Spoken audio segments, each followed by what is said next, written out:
y se dio de alta del servicio por mayoría de edad. Y eso es todo.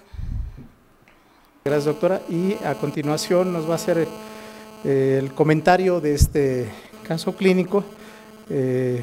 La doctora Marta Gabriela Tavera Rodríguez es médico hematólogo pediatra, adscrita al Servicio de Hematología del mismo Instituto Nacional de Pediatría. Por favor. Buenas noches. El día de hoy me toca discutir el caso de un paciente pediátrico en el cual se diagnosticó un síndrome antifosfolípido primario.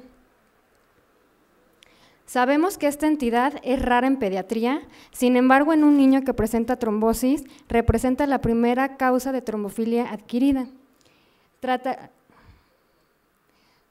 de definir cuáles son las características clínicas y serológicas que definen a este síndrome a partir de 2 reuniones de consenso que se realizaron a nivel mundial y, en tercer lugar, algunos rasgos clínicos principales de este síndrome que presentó el paciente y que se han relacionado también con lo reportado con mayor frecuencia en la literatura. Y por último, el último punto, la evolución que tuvo este paciente y algunos aspectos importantes en el tratamiento. Empezaré por definir a este síndrome, que es un trastorno autoinmune multisistémico que se caracteriza por trombosis venosas y o arteriales, así como abortos recurrentes y trombocitopenia, y la detección persistente de títulos elevados de anticuerpos antifosfolípidos. Los antígenos principales reconocidos por los anticuerpos antifosfolípidos son los beta-2 glicoproteínas y la protrombina. Las primeras descripciones clínicas que se realizaron en este síndrome fue en el año de 1963 por el doctor Hughes y colaboradores. Este doctor y sus colaboradores describieron una serie de pacientes que tenían unas características clínicas muy particulares.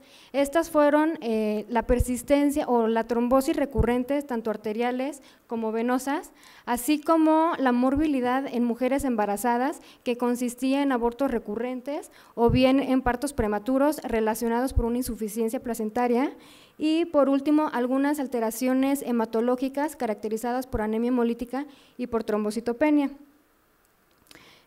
Todas estas características fueron asociadas fuertemente en un inicio con la presencia de anticuerpos antifosfolípidos de anticardiolipinas.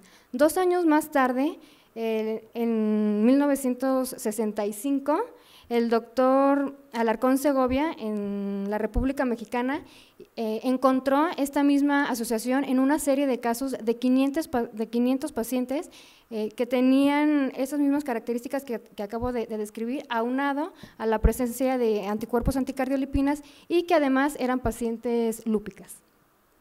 De tal forma que fue hasta 1998 y posteriormente en Sydney en el 2005, en donde se juntaron los expertos y en la reunión de consenso en Sapporo de 1998 se definieron cuáles eran las características clínicas y serológicas que definían y que permitían diagnosticar a este síndrome, de tal forma que dentro de las manifestaciones clínicas habría que documentar en el paciente la presencia de trombosis venosa y o arterial recurrente en cualquier órgano, así como en las mujeres embarazadas, la presencia de abortos recurrentes o bien de partos prematuros en más de 2 ocasiones, todas estas etiologías asociadas a una insuficiencia placentaria, así como la presencia serológica de anticuerpos antifosfolípidos.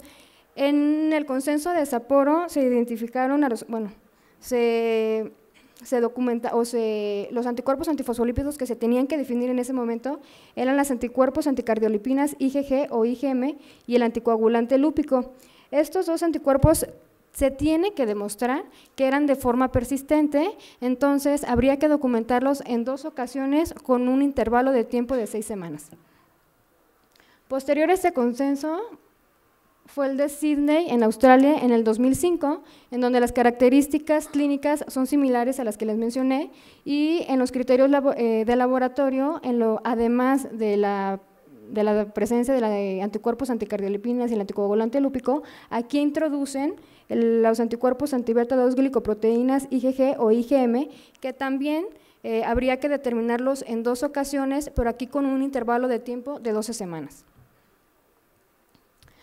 Algo muy importante que destacan estos dos consensos internacionales o mundiales es siempre tratar de demostrar la persistencia de estos anticuerpos antifosfolípidos. Y esto radica porque sabemos que en población normal o en población sana pueden estar presentes estos anticuerpos. En niños se ha documentado la presencia de anticardiolipinas en un 5 a 10% y para el caso del anticoagulante lúpico en un 7%. Y la otra cuestión es que estos anticuerpos también pueden presentarse de forma transitoria asociadas a enfermedades agudas, sobre todo de origen infeccioso, pero la diferencia está en que en estas dos condiciones, cuando se presenta en población normal sin antecedentes de trombosis o bien alguna infección aguda, estos van a ser de forma transitoria y generalmente no se relaciona con la característica de este síndrome que es la trombosis, aunque ya recientemente se ha descrito que algunas infecciones como el HIV, bueno, puede asociarse. La clasificación de SAF, los primeros autores que les mencioné lo describieron en pacientes con lupus o bien en otras enfermedades del tejido conectivo. Sin embargo, ellos mismos, después el doctor, incluso el mismo doctor Segovia, en una serie de casos de 9 pacientes, publicó estas mismas constelaciones clínicas y serológicas, pero en pacientes que ya no cumplían los criterios de lupus o de alguna otra enfermedad autoinmune, de tal forma que actualmente el síndrome antifosfolípido se clasifica como primario cuando no se encuentra ninguna enfermedad subyacente y secundario cuando se encuentra alguna enfermedad sobre todo de tipo autoinmune como es el lupus. Las características de este síndrome van a depender del sitio donde se ubique la trombosis. En pediatría se han reportado varios sitios los que pueden estar afectados, sin embargo, los más frecuentes siguen siendo las trombosis venosas profundas en un 32% de los casos. Estas características son reportadas solamente en una cohorte de niños de 28 pacientes, en donde 9 de ellos presentaron trombosis venosa profunda, que representa el 32%, 7 de ellos presentaron eventos isquémicos cerebrales manifestados como cefalea, convulsiones o migrañas en un 25% de los casos. Sin embargo, esta condición, los eventos neurológicos al diagnóstico están presentes en una cuarta parte, pero durante su seguimiento esta frecuencia puede aumentar hasta en un 57% de los casos, a diferencia de los adultos, que solamente se ha descrito en el 13%, y la trombocitopenia en un 18% de los casos. La presencia de anticuerpos antifosfolípidos en niños difiere un poco en relación a los adultos.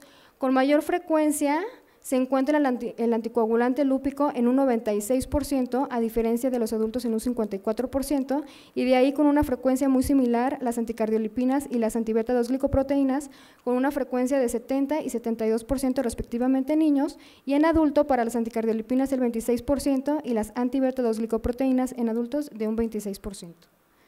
Entonces, hasta aquí podemos documentar que el caso que les presentó la doctora Mara se trata de un niño con un síndrome antifosfolípido primario en donde las características clínicas fue el de una trombosis venosa profunda en miembro pélvico derecho de repetición en 4 ocasiones y se documentó la persistencia de anticuerpos antifosfolípidos en un inicio y durante su seguimiento de anticoagulante lúpico y posteriormente durante su evolución se evidenció la presencia de anticardiolipinas. Cabe mencionar que en un inicio, como les comentó la doctora, no hacíamos la determinación de las anti-beta-2-glicoproteínas. Un aspecto importante de este caso y que se ha reportado y que es característico de este síndrome es la recurrencia que presentan. Pero, ¿cómo explicar la recurrencia del fenómeno trombótico en este paciente? No hay una causa clara de cuáles son los factores más trombogénicos de por qué ocurre esta recurrencia. Sin embargo, trataré de explicar cuáles son los factores que pueden contribuir a esta evolución. Sabemos que es un rasgo distintivo de esta condición y que puede depender del título y de la combinación de la presencia de los anticuerpos antifosfolípidos, así como la presencia de otros factores trombogénicos, tanto adquiridos como hereditarios, Algo muy importante es la falta de apego o suspensión arbitraria al tratamiento y por último, la intensidad y la duración del tratamiento con anticoagulantes.